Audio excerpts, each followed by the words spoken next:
Hello, welcome to the Pleasantville Garden Club show. I'm Gigi Kopilak. My guest today is Kim Eierman. She is an environmental horticulturist, and she is the founder of a company called EcoBeneficial. She is an enthusiastic proponent of gardening with natural plants, native plants, to help the environment. Welcome, Kim. Thank you so much for having me. I appreciate it. Now, I first met you when you came to the Pleasantville Garden Club to do a presentation, and at the time I thought you told a very inspirational story about how you got started with this company. Would you say it again? Sure. So I was one of those corporate geeks who worked on Wall Street for almost 20 years. And turns out, like a lot of Wall Street geeks, I got downsized. And at that time, I really thought about what I wanted to do with the rest of my life, and I realized it was about horticulture, it was about plants, it was about the environment, and I didn't want to go back to Wall Street. And so I took what was a hobby and turned it into a profession, and got some credentials that have served me well. Became a certified horticulturist through the American Society for Horticultural Science, became a master gardener, master naturalist, an accredited organic land care professional, etc. How long are we talking about that you did all of this before you started the company? Was it? Gosh, well, my company was founded just about 3 years ago. Okay. So I had been doing some consulting before then and some work in this area, but I really formalized it and gelled things just about 3 years ago. Okay, Yeah, really yeah. interesting. So when you came to the garden club, you gave us some handouts, and one of them Yes. was 20 different ways to make your garden ecological. Yeah. And number one, which I thought was great, is get rid of your green desert. Right. So you're very strong on lawns. Well, I'm very strong anti-lawn. Okay. And this is actually, I'm going to show the viewers the handout. So if they'd like to actually download this on my website, please do. It's the top 20 ways to create an eco-beneficial landscape. And to me, the first thing that we can do, and we're talking about simple ways that we can change our landscaping, our gardening techniques that have really significant positive impact on the environment. So what do we have? Almost all of us, most of us have lawns, and they really are ecological deserts. Why? Well, turf grass is exotic. A myriad of exotic species. Sometimes lawn might have red fescue, and that's probably the only species that might be native. So when you say exotic, you mean they don't come from this area? Not native to this area. Most of these grasses are actually from Europe, and that's where we got this fantastic idea from, because Europeans started with this idea of controlling their landscape, having a lawn area where close to the house it was more formalized.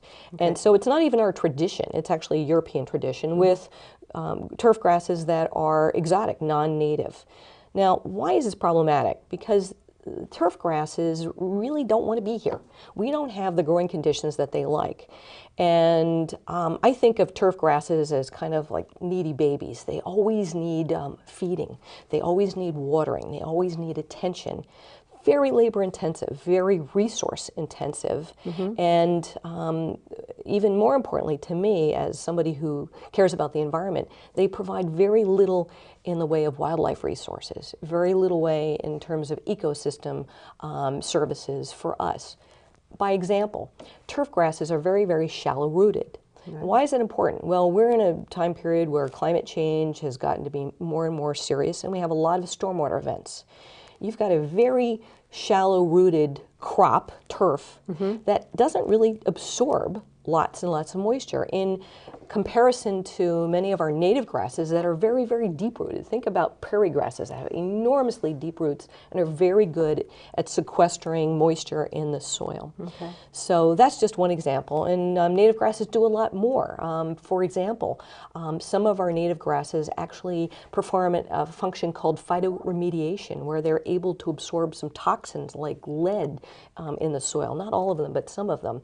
And also provide resources, for example, to birds, provide seed heads, provide the structure, if you leave those grasses up during winter, to some overwintering insects. And turf grasses really provide none of that. And worse yet, we cut turf grasses down, so they're never allowed to go to seed, so they really have no seed production at all. And they're really not, very, very useful. So your image of what you would like a house to look like would be all native plants, or can you see a little lawn? Sure. Can you see, yeah, I think lawn has a purpose when it has a function for your family. So if you're doing a lot of entertaining and you need a place to picnic or set up tables, if you have children that are playing on the lawn, if you have a volleyball net, for example, or something like that, keep the turf that you need and you actually use.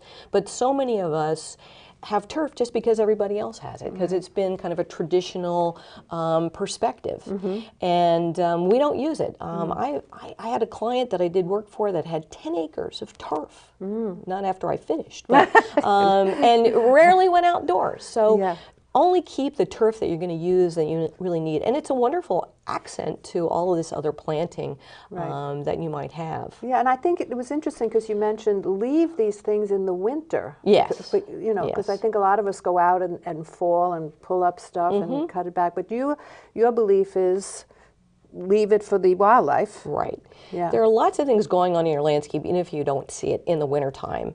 And for example, overwintering insects. So we've gotten this terrible habit of cleaning up our leaves. In fact, you know, just coming here today, you see people with leaf blowers blowing the leaves in, you know, big bags, putting them on a truck and carting them God knows where.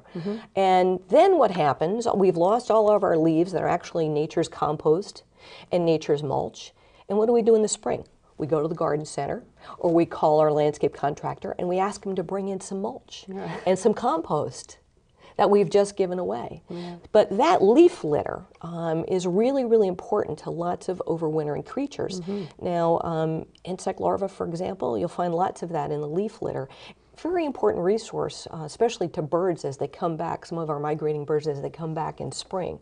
So that's an example. And then if you've got perennial beds, formal or informal, with native grasses, with perennials, those can be very important seed resources. Or, for example, hollow stem plants like Joe Pyeweed can be a place where insects might overwinter in those hollow stems. Right. But those are beneficial insects. I mean, you mentioned something about don't worry about messiness in your garden. And get over that fear of insects, because I think a lot of us are very concerned, you know, we have damage in our landscape. So a couple points about that.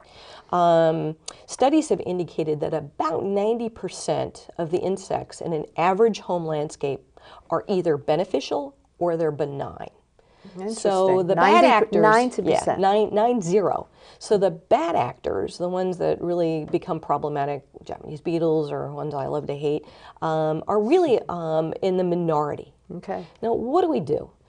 We think about balance, and we get away from this sense of everything has to be perfect and we can tolerate no damage. Why? Because a lot of our beneficial insects and things that we love to see, like butterflies, for example, need to eat plant leaves. And usually they don't eat all that much.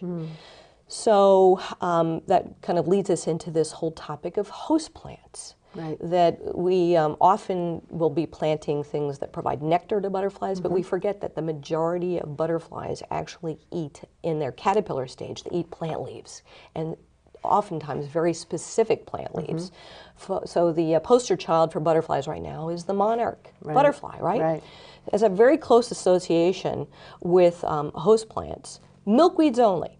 So if you don't plant milkweeds in your landscape, you're not supporting the next generation of monarch butterflies, and we know they're in really serious trouble. Right, because you have only seen this whole year. This year I have seen 4 monarch butterflies, none of which I've seen in my own landscape, which is really horrifying. Now, admittedly, I have an oasis in the middle of the desert in Bronxville with my little less than one fifth of an acre of land, so it's hard for them to find me. I plant for them.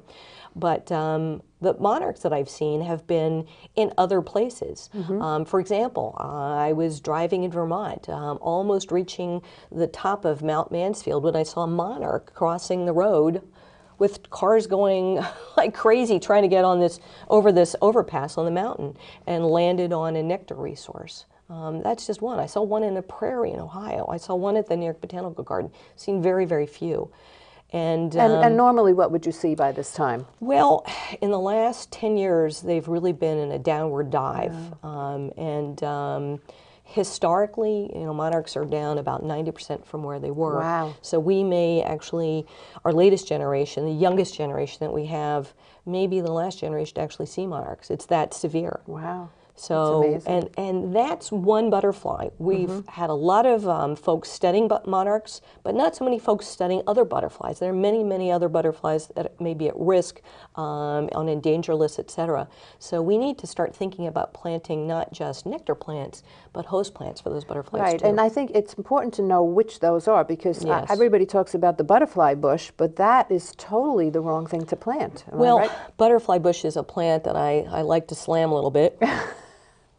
Because it's the go-to plant for people who want to support butterflies. Now, why is this a problematic plant?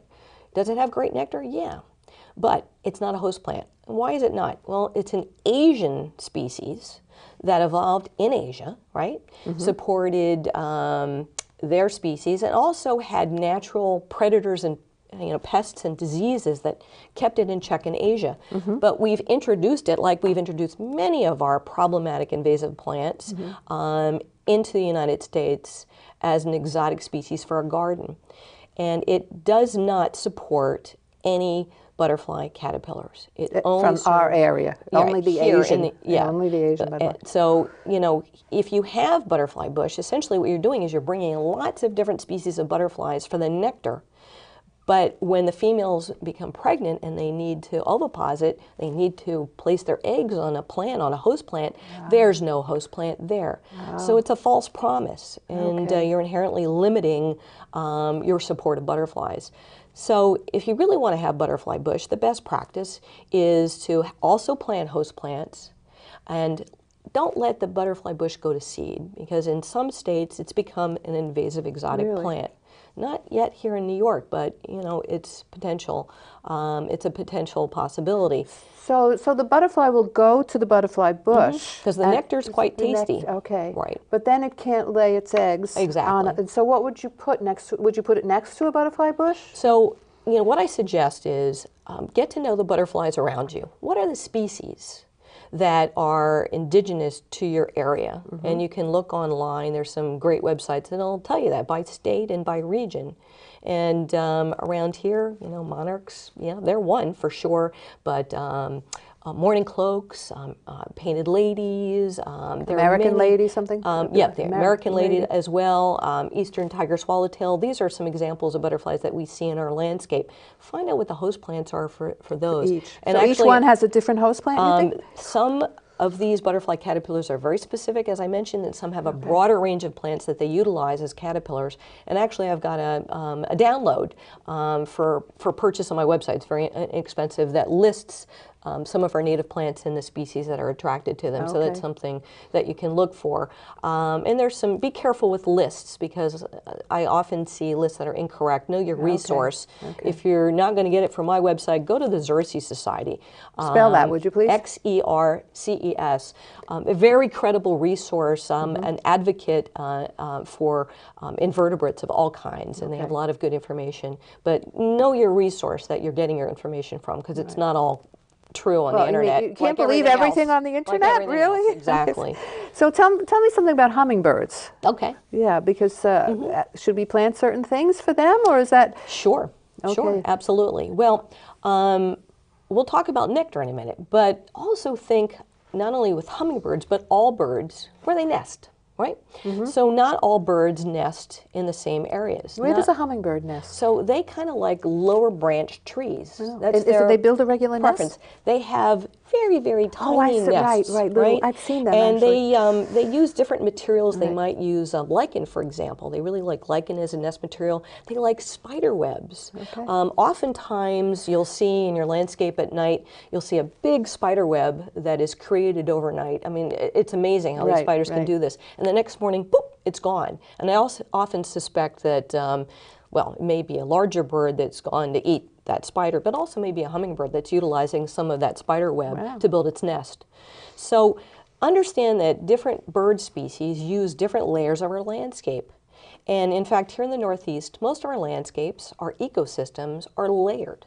We're in a forest ecosystem by and large. And of course, they vary in terms of the types of plants that are What do there. you mean by layered? So you think about what you see in a natural, uninvaded setting, and you would see an herbaceous layer of things like sedges, for example, or grasses or perennials, depending on whether you're in a sunny area, of course, or a shady area.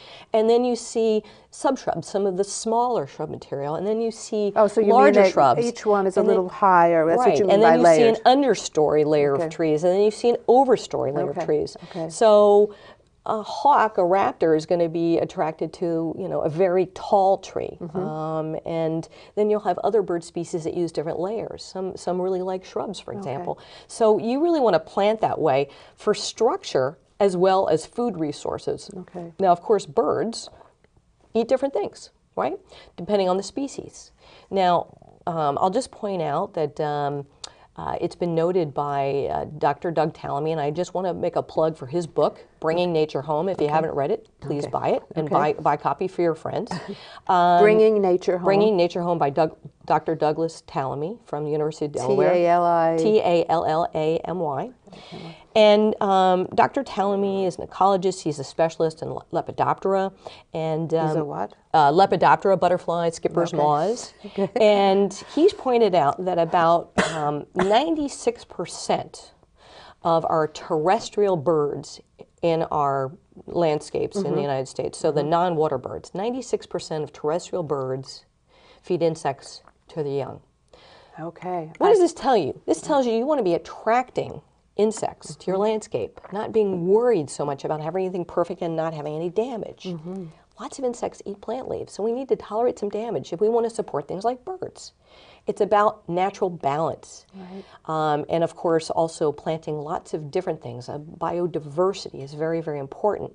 So we bring in lots of beneficial insects, lots of natural predators, and create a balance. So back to the hummingbird. So structure being something that we often overlook in our landscapes, but then we talk about what do birds eat. Well, of course, hummingbirds are nectivores. And what do they eat? They eat nectar. There are other birds that are gramnivores. They're seed eaters, right? They're omnivores that eat maybe a little bit of everything. They're frugivores that eat fruit. And some birds eat different things at different parts of their life cycle. As I've just mentioned, even if they're not eating insects as a normal diet, they're going to feed them to their young by and large. But we need to start thinking about planting things that provide these different resources. The seeds, the fruit, right? We need to have insects in our landscape and plant that way. So for hummingbirds, if you want to attract more hummingbirds, by and large, it's said that they're attracted to the color red. There's some dispute whether that's true, but they seem to be attracted to the color red, and they like long tubular flowers. So plants that we might be familiar with in our own landscapes that they really, really enjoy would be, things like cardinal flower, right? Which are really, really beautiful plants, and they enjoy things also that are not red. I think we've got an image of bottlebrush buckeye, which has just the perfect shape, and it's kind of a pinky, orangey, white flower that is just perfectly designed for a hummingbird. But there are things like bee balm that are wonderful for hummingbirds. The Monarda. Is good for hummingbirds? Oh, yeah. Oh, really? And not just, not just bee balm, but Monarda fistulosa, bergamot. Even though it's not red, hummingbirds will go to it because it's got that great nectar and also that shape. Now, if you're going to be planting for hummingbirds, you may think, well, gosh, maybe all these plants are going to be great for bees too. Well, not necessarily so, because, for example, bees see on a different spectrum than we do. They see on a UV spectrum, and they don't see the color red. So red would be a very poor choice, unless it had some UV light in it, right? Very poor choice for pollinators. So this takes us back to this concept of planting diversely for different species. Get to know your species. How do you do that? Take a pen and paper, go on your computer, take your iPad out, start noting what you're seeing. Start introducing some of the native plants that are native to your area, to your region, and see what comes. And then start investigating what those species need.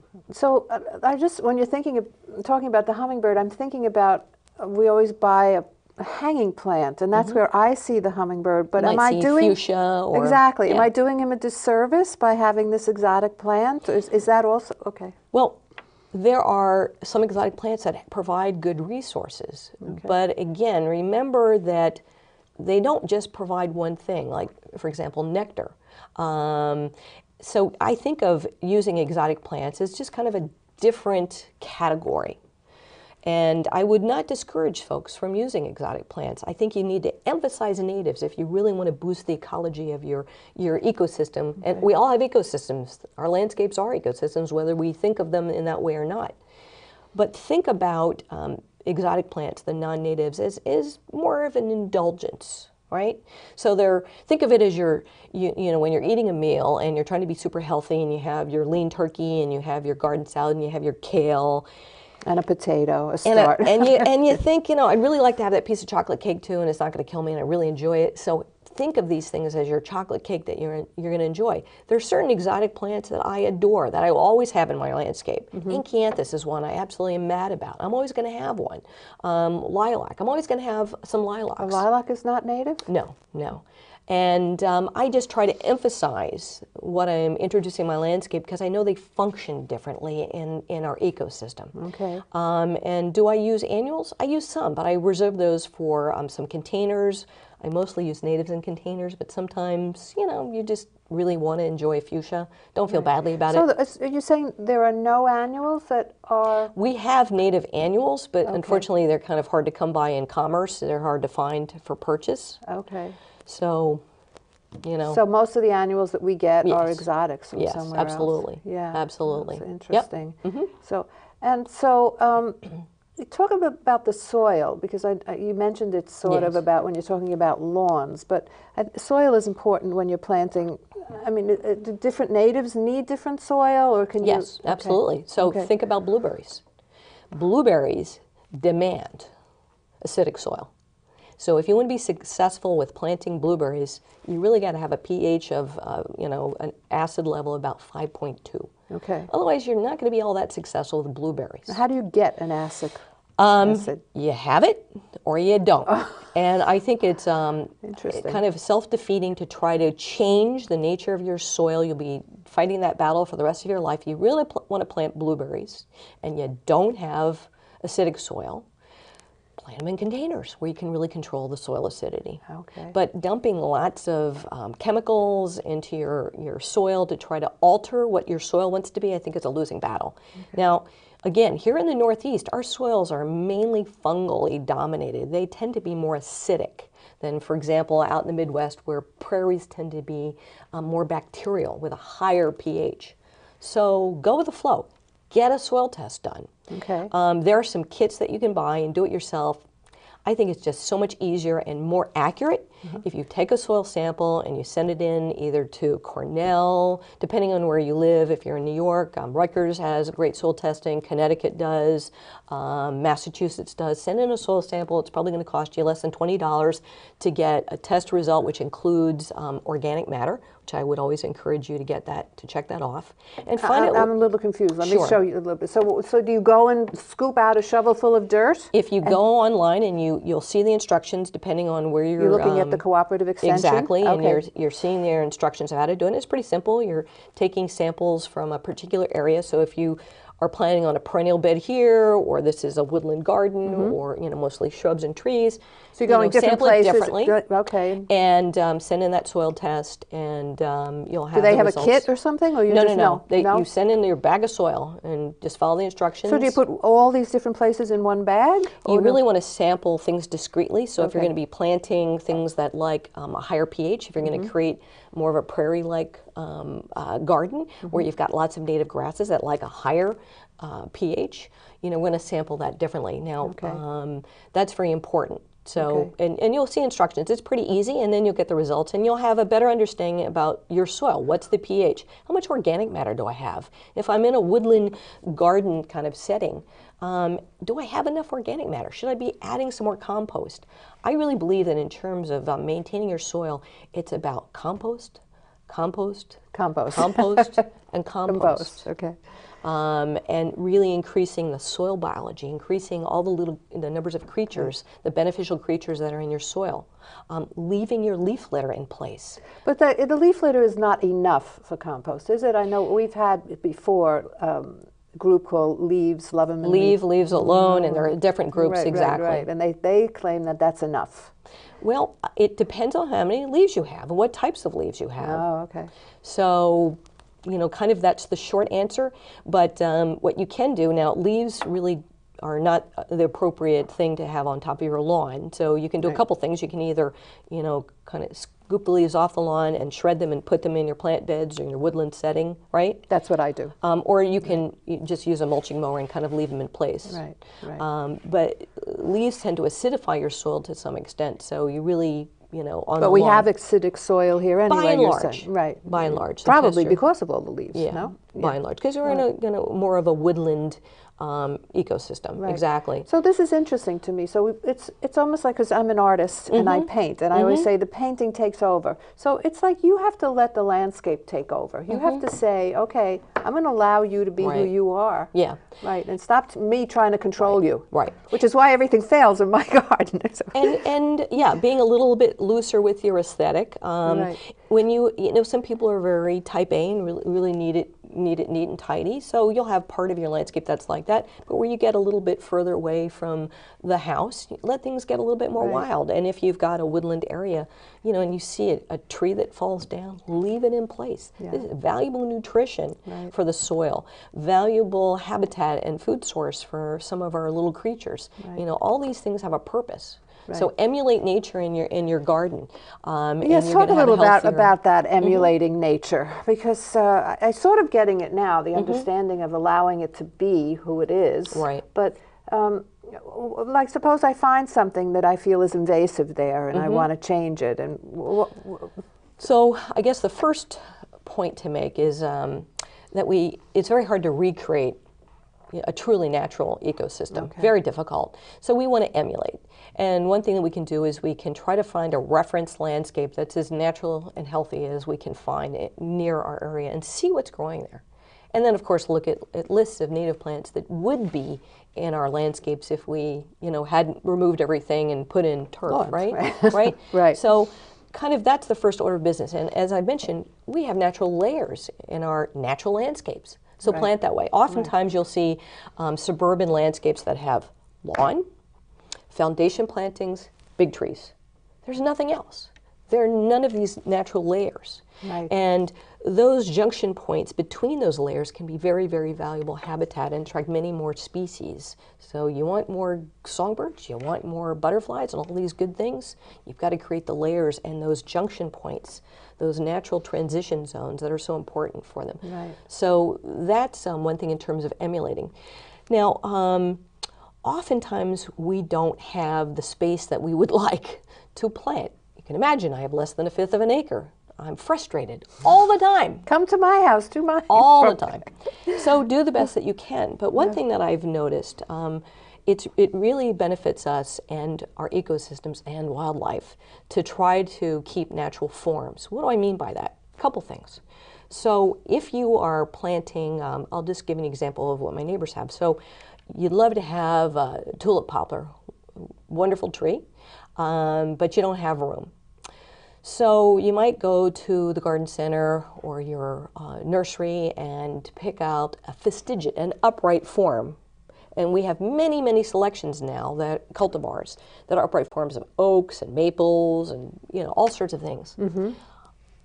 And I've been guilty of this. I've actually used some of those fastigiate forms years ago in landscapes as an alternative to a normal, the normal structure of these trees, because there wasn't space. But what I've observed is those fastigiate trees that have branches that don't go like this so much, but they go like this, don't provide the same resources to nature. Think like a squirrel, think like a bird. They don't have the same resource, and you will see very little activity in those trees. So emulating the natural forms is really important. Also, when we're picking plants, coneflower being a wonderful example, our naturally occurring straight species coneflower, Echinacea purpurea, is a beautiful thing. Why mess with it? It's daisy-like, it's beautiful, it has an interesting kind of orangish cone. It's a wonderful resource when it goes to seed for things like goldfinches. Well, that's a great plant in and of itself. But when we start to pick out like double flower hybrids, the resources in those plants go downhill. Often those double-flowered excuse me, plants have very little in the way of nectar or pollen or seeds. So emphasizing single-flowered or natural forms of plants is going to be really, really important. And the double flower comes because? Well, typically because we're breeding for that. Okay. Not always. Sometimes double forms occur in nature. But those forms might be sterile. They might be completely sterile. Really? And so when you go to the garden center and you see purple coneflower, and then you see there's one that's like bright orange, and you see one that's black, and this double flower, this, that, and the other thing, watch where the pollinators go. Watch where the bees go. Okay. And I will tell you, if the bees aren't going to some of these forms, you've got a pretty good idea that you've got less in the way of ecological resources. Use your observation skills. Now, the problem with that is oftentimes these nurseries are spraying lots and lots of pesticides, so we may be deterring pollinators too. Yeah. So find yourself some good native nurseries that manage their crops as organically as possible, and pick the natural forms, because you're going to be, you'll have beauty, but you're also going to have ecological function. And that's one thing that I tell people: find the beauty not only in aesthetics, but find the beauty in ecological function. What's coming to these plants? Right, Are the hummingbirds coming? Are the goldfinches coming? Are the bees coming? Yep. Get your kids, your grandkids engaged with this activity that they are oblivious to when they're on all of their electronics, they're playing their, their games, they're not engaged. So get the kids engaged with the activity. Plant some things that are native plants that are edible, not only for the birds, for example. We have things like native viburnums that have wonderful berries for birds. Our native dogwoods are fantastic for birds. Blueberries, of course, are fantastic for birds and small mammals. Lots of small mammals go to these too. And people, exactly. One I really, really love, Juneberries, serviceberries, the Amelanchier species. And I don't know, is that an edible species? Yes. Edible to us and edible to birds. They're delicious. The nutrients in serviceberries are actually higher in antioxidants than blueberries. Really? Very, very nutritious. I pull them, a few off the tree, and they come into fruit in June. Hence the name Juneberry. Put them right in my cereal bowl. But there's an opportunity to get kids engaged, because here they're eating this stuff, and then they can watch one of my favorite birds around here, which is the cedar waxwing. Have you ever seen one? They look like cardinals, right? But they have sleek tan bodies. They've got kind of a cardinal form, sleek tan bodies, and they have these Zorro-like masks. And they're fantastic, beautiful birds. Now, if you plant Juneberries, that's their favorite fruit. Okay. Favorite fruit. And if you plant them, they're coming. And I kid you not, I've seen it in my own landscape. Get the kids engaged, get yourself engaged with the dynamics that are going on, and you're going to appreciate your garden in a new way. Yeah. We have a lot of those wild raspberries. The kids go out in the back and pick them up, and then and make juice out of them. We have a good time with Share with kids nature. Like that. We have a few minutes left, and I just wanted to talk a little bit about the signage, because you have a couple of images here of signage, which are very interesting. The first one about the value of a tree. Right. Yeah. So I've seen more and more signage occurring both in institutional settings as well as home settings. And one that I've seen lately, Davey Tree put out, which was the actual dollar value of ecosystem services, the cooling effect, or perhaps the stormwater remediation, sucking up of excess water, that a tree provides in a single year. And we don't think about these things. But well, I think I have seen people removing, just coming new into home and just like getting rid of 150 trees. Yeah, and they're creating a stormwater runoff situation like to the nth degree by doing that, of course. Yeah. Because they probably have replaced that with lawn. Of course. But we can use signage in our own landscapes. There are a lot of signs available. So and I don't necessarily endorse any particular organization, but I like their signage. So Xerces Society is an organization I heartily endorse, and they have a great pollinator sign that you can put in your landscape. The National Wildlife Federation has a wildlife So you encourage us to put signs on our Absolutely. landscape? Yeah? Absolutely, because the Beyond Pesticide group has a sign that, that's an indicator of, pesticide free. Make it clear to your neighbors what it is that you're doing in your landscape and why it looks a little bit different, right? That it's not just about how it looks, it's about how it functions. And you'd be amazed how many people stop and read those signs. That's a great idea. Yeah. And butterfly habitat, bird habitat, there are lots of different signs that we can use. Thank you so much. Well, On that, thank we're you. going to have to stop. I really appreciate you being here. It was terrific. I learned so much. Thank you so much. Well, thank you so much for the opportunity. My pleasure, and thank you for watching.